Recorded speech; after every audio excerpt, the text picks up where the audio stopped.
Assalamualaikum warahmatullahi wabarakatuh. Waalaikumsalam warahmatullahi wabarakatuh.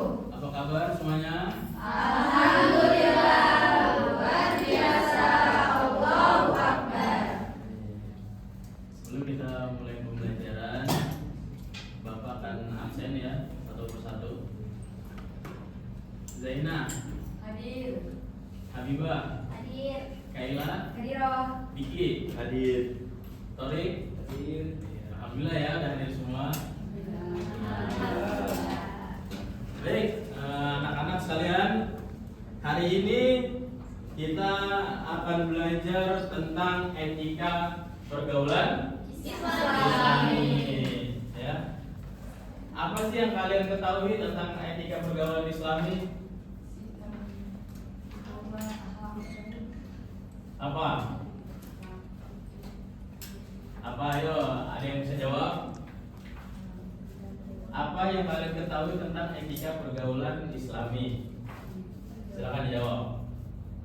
Pergaulan dalam Islam didasarkan pada prinsip kasih sayang, saling menghormati, dan menjaga batas-batas syariat. Ya, betul sekali ya. Tadi dijawab oleh Habibah. Lalu ada pertanyaan lagi.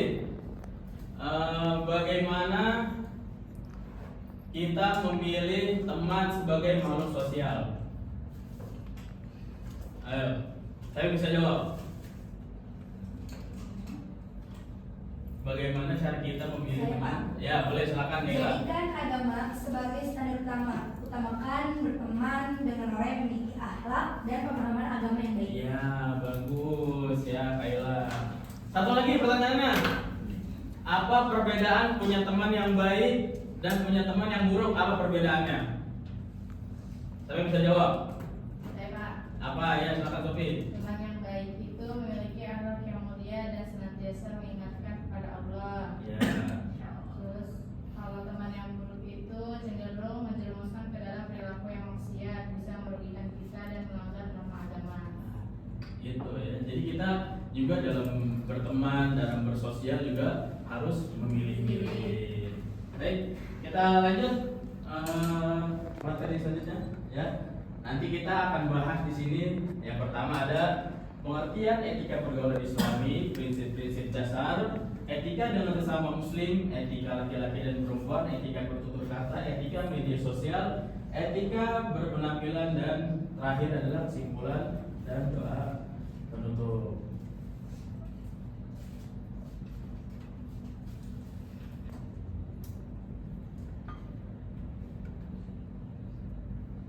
Ya, baik. Silakan dibaca, Zaina, definisinya.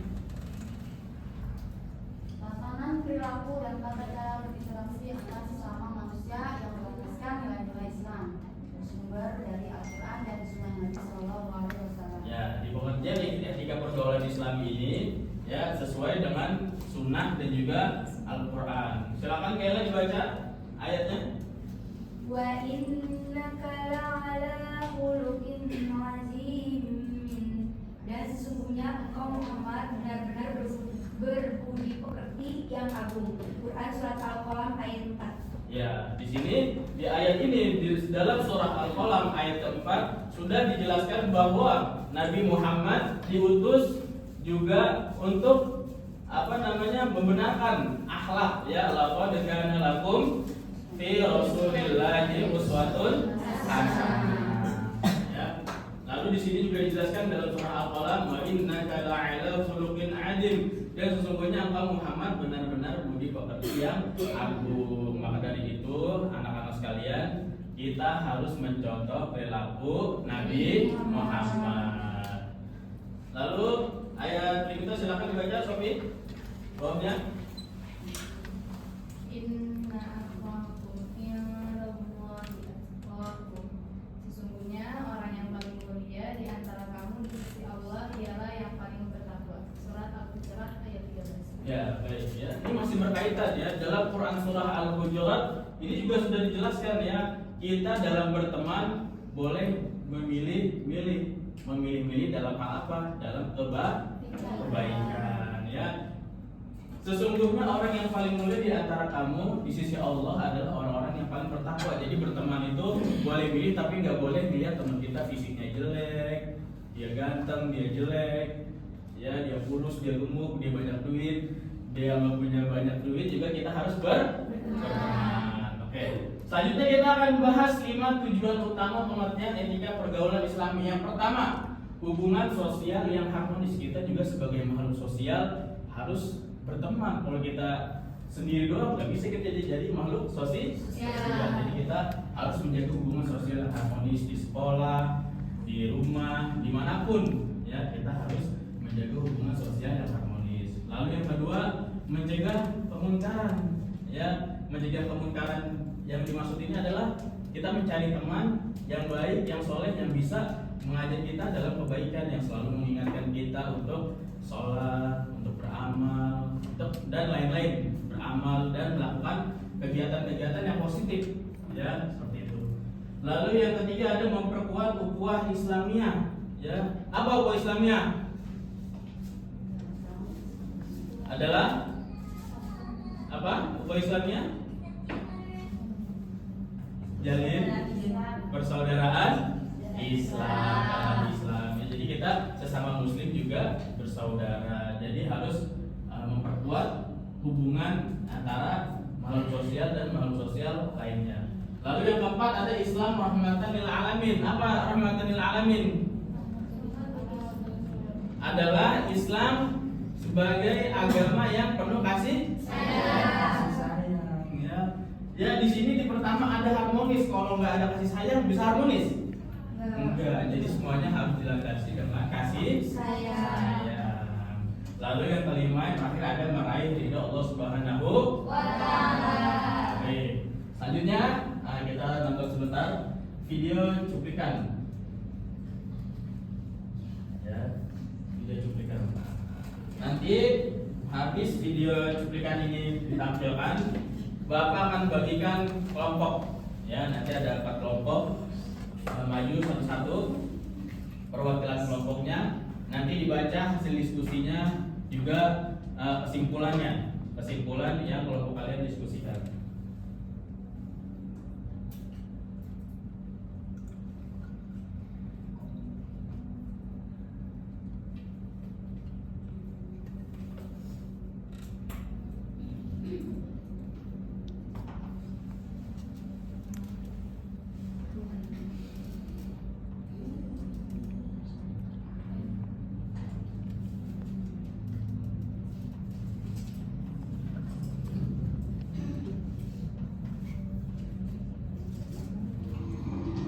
Taman terburuk.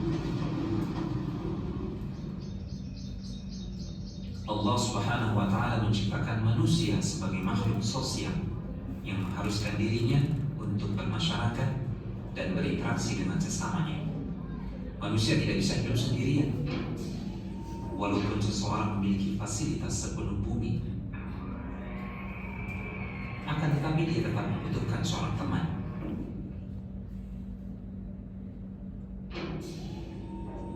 Dan Al-Quran juga Sunnah telah menjelaskan tentang pentingnya berteman dengan orang yang saleh dan bahayanya jikalau berteman dengan orang yang tidak saleh. Nabi SAW bersabda yang artinya, seseorang itu di atas agama teman dekatnya, maka perhatikan dengan siapa dia berteman. Seseorang teman pasti akan mempengaruhi temannya. Bisa jadi itu pengaruh yang baik, seperti mengingatkan untuk berpikir kepada Allah, memotivasi beramal saleh, dan menasihati untuk selalu istiqamah, sehingga ia akan mendapatkan keselamatan di dunia dan di akhirat. Dan bisa jadi seorang teman memberikan pengaruh yang buruk kepada temannya, seperti menyuruh kepada keburukan, mengajak berbuat kerusakan, dan menghalanginya dari mengingat Allah Subhanahu wa Ta'ala, sehingga ia mendapatkan kerugian dan kehancuran di dunia dan di akhirat. Allah Subhanahu wa Ta'ala berfirman yang artinya, dan ingatlah hari ketika itu orang-orang yang zalim menggigit 2 tangannya seraya berkata, aduhai kiranya dulu aku mengambil jalan bersama-sama Rasul, kecelakaan besarlah bagiku. Kiranya aku dulu tidak menjadikan si fulan itu teman akrabku. Sesungguhnya dia telah menyesatkan aku dari Al-Quran ketika Al-Quran itu telah datang kepadaku, dan adalah syaitan itu tidak mau menolong manusia. Contoh yang terbaik untuk menjelaskan pengaruh pertemanan adalah perumpamaan yang disampaikan oleh Nabi SAW. Nabi SAW bersabda yang artinya, permisalan teman yang baik dan teman yang buruk ibarat seorang penjual minyak wangi dan seorang pandai besi. Penjual minyak wangi mungkin akan memberimu minyak wangi, atau engkau bisa membeli minyak wangi darinya. Dan kalaupun tidak, engkau tetap mendapatkan bau harum darinya. Sedangkan pandai besi bisa jadi percikan apinya mengenai pakaianmu, dan kalaupun tidak, engkau tetap mendapatkan bau asapnya yang tak sedap.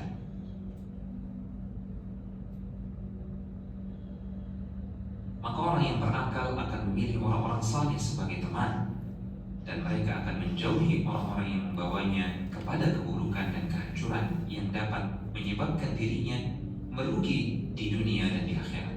Allah Subhanahu wa taala berfirman yang artinya, teman-teman akrab pada hari itu sebagian yang menjadi musuh bagi sebagian yang lain, kecuali orang-orang yang bertakwa.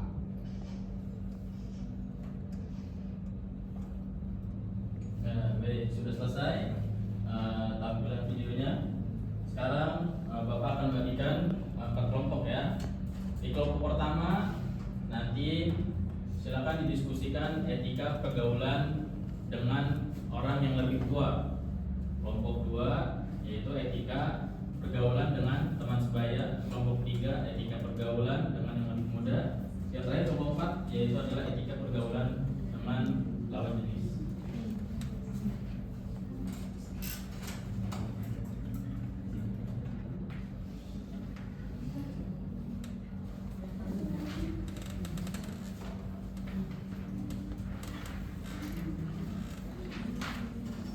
Ini yang coba kelompok 4 ya, terakhir. Kelompok 1, kelompok 2, kelompok 3, kelompok 4. Ya, silakan didiskusikan. Boleh langsung maju dibacakan. Nanti juga silakan disampaikan kesimpulannya dari yang ada kalian diskusikan. Ayo silakan boleh maju.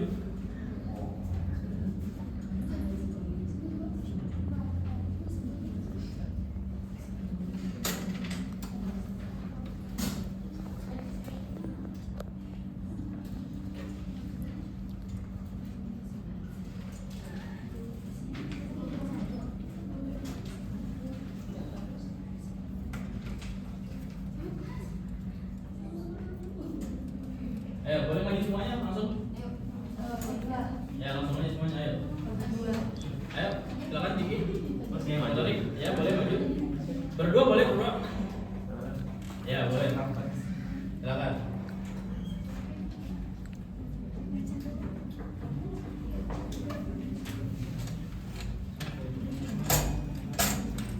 Ya, silakan dibaca kelompok 1. Kelompok 1 kesimpulannya yaitu orang menekankan pada sikap hormat, patuh, dan sopan santun. Sikap ini ditunjukkan dengan berbicara menggunakan bahasa yang lembut, mendengarkan nasihat, serta meminta restu atau bimbingan dari mereka. Ya. Lalu, Diki, apa kesimpulannya? Terakhir. Kelompok 4 kesimpulannya adalah menekankan pada menjaga batasan syariat atau norma dan kesopanan. Tujuannya adalah menghindari fitnah dan perbuatan yang dilarang oleh agama dengan cara menjaga pandangan serta menjaga aurat dan kehormatan diri masing-masing. Ya, terima kasih. Silakan, Sofi. Kelompok 2 itu etika pergaulan dengan teman sebaya. Kesimpulannya yaitu menekankan pada sikap saling menghargai, empati, dan kejujuran. Pergaulan ini berlandaskan pada kesetaraan, saling tolong-menolong dalam kebaikan, serta menghindari sifat egois, menggunjing, atau merugikan teman. Ya, terima kasih. Silakan. Lagi kelompok 3 yang lebih muda, menekankan pada sikap kasih sayang, menjadi teladan yang baik dan membimbing orang yang lebih tua atau dewasa wajib bersikap sabar dan memberikan perhatian yang tulus kepada yang lebih muda agar mereka menjadi hidup. Ya, baik, tepuk tangan dulu semuanya. Ya, tadi yang kalian diskusikan adalah bagaimana kita sebagai makhluk